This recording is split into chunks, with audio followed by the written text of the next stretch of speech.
Obunachilarimga hadya qilish maqsadida mana shu iPhone X telefonini 200 ming so'm evaziga sotib olib qo'yganman. Endi yordamingiz kerak, bu telefonga qanaqa rangli korpusdan qo'yamiz.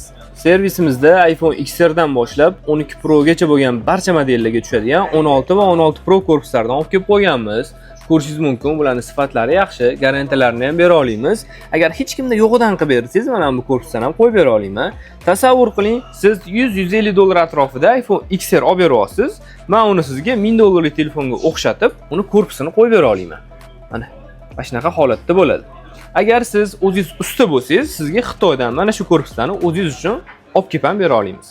Men bergan taklif sizga yoqqan bo'lsa, videoga bitta like bosib qo'yish esdan chiqmasin. Agar siz shu telefonni yig'dirganingizda, shu telefon sizga nasib qilganda, qaysi rangni tanlagan bo'lardingiz? Fikringizni albatta kommentariyaga yozib qoldiring. Chunki aynan sizning kommentingiz bilan bu telefonni rangi hal bo'lishi mumkin. Xudo xolasa buni remont qilaman, yengidek holatga olib kelaman va obunachilarimdan biriga hadya qilaman.